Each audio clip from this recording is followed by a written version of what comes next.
आप सभी का सुभाष सर साइंस क्लासेस में स्वागत है। मुझे आशा ही नहीं विश्वास है आप अच्छे होंगे, स्वस्थ होंगे और मस्त भी होंगे। आइए इसी मस्ती के साथ लेक्चर की शुरुआत करते हैं। अगर चैनल पर नए हैं तो सब्सक्राइब कर लें, बेल आइकन भी दबा दें, वीडियो को अंत तक देखें ताकि आपको इसका पूरा फ़ायदा मिल सके। आइए पहले प्रश्न पे चलते हैं बायोलॉजी से। पहला प्रश्न है, बहुत ही महत्वपूर्ण प्रश्न है, गजब का प्रश्न है आपके लिए, ध्यान देना।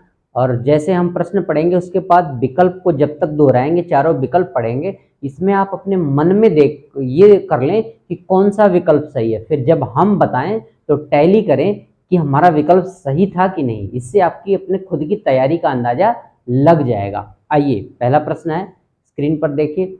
कौन सी पेशियां जीवन पर्यंत लयबद्ध होकर के संकुचन करती रहती हैं, प्रसार एवं संकुचन करती रहती? कौन सी ऐसी पेशियां हैं जो पूरे लाइफ टाइम लयबद्ध संकुचित होती रहती हैं और फैलती रहती हैं?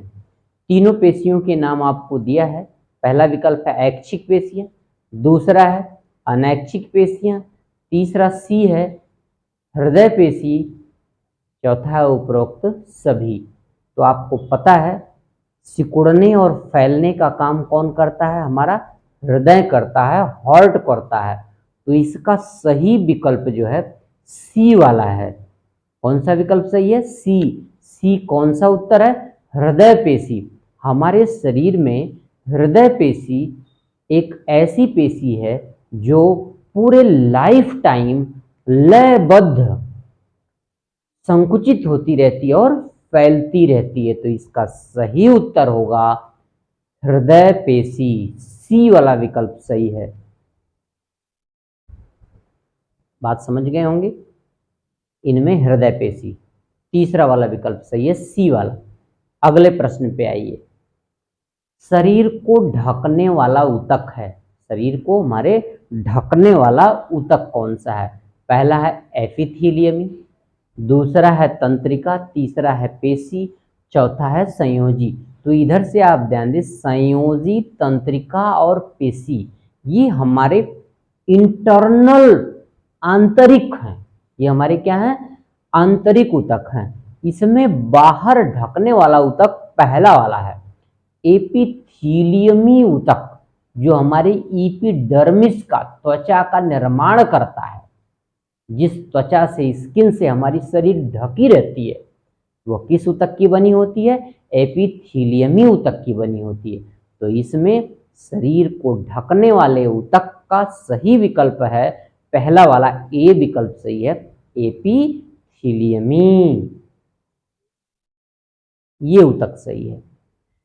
अगला प्रश्न है, जल का संवहन होता है। जल का संवहन, पौधों में जल का संवहन किसके माध्यम से होता है? पौधों में जल का संवहन किसके माध्यम से होता है? विकल्प आपके सामने है, जाइलम द्वारा, फ्लोएम द्वारा, कैम्बियम द्वारा, छाल द्वारा। तो छाल ऊपर रहती है, कैम्बियम और फ्लोएम ये नहीं है। इसका सही विकल्प होगा आपका जाइलम। कौन सा होगा?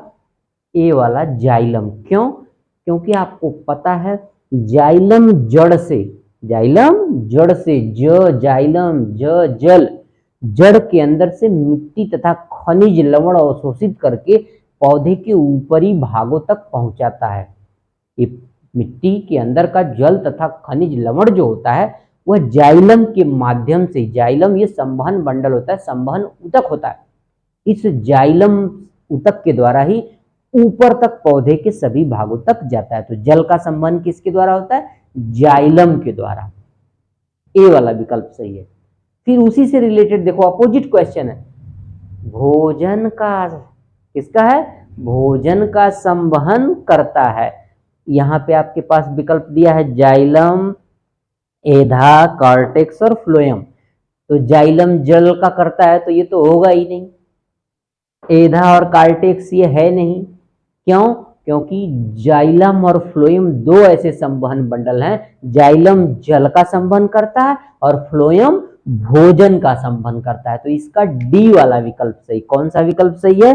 इसका डी वाला विकल्प सही है, फ्लोएम। फ्लोएम क्या करता है, पत्तियों में बना हुआ जो भोज्य पदार्थ होता है वो फ्लोएम संवहन बंडल, संवहन ऊतक के माध्यम से ऊपर बना हुआ पत्तियों में भोज्य पदार्थ पौधे के नीचे तक, जड़ तक, सभी भागों तक पहुंच जाता है। तो जल जाइलम द्वारा और भोजन फ्लोएम द्वारा।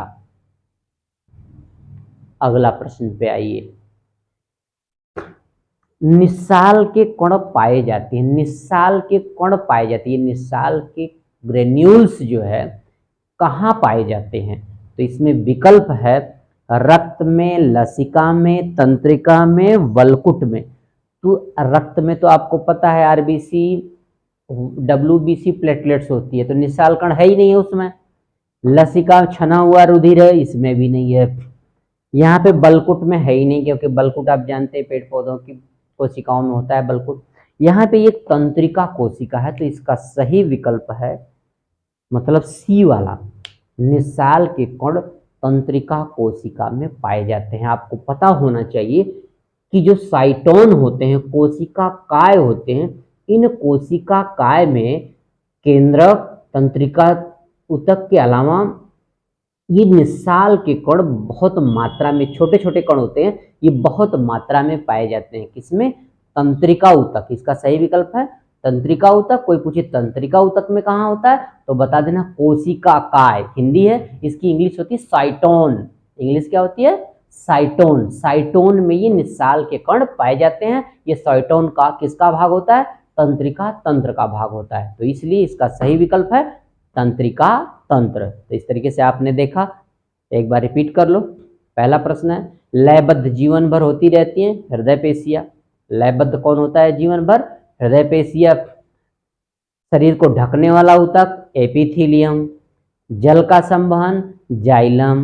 भोजन का संवहन फ्लोएम। और निस्साल कण तंत्रिका ऊतक में पाया जाता है। इसलिए आपके सामने हमने बड़े ही आसान शब्दों में विकल्प भी समझाया और इसका विस्तार से बड़े आसान शब्दों में इसका कारण भी बताया। तो इसलिए लाइक, सब्सक्राइब प्लीज। आज के लेक्चर में सिर्फ इतना ही।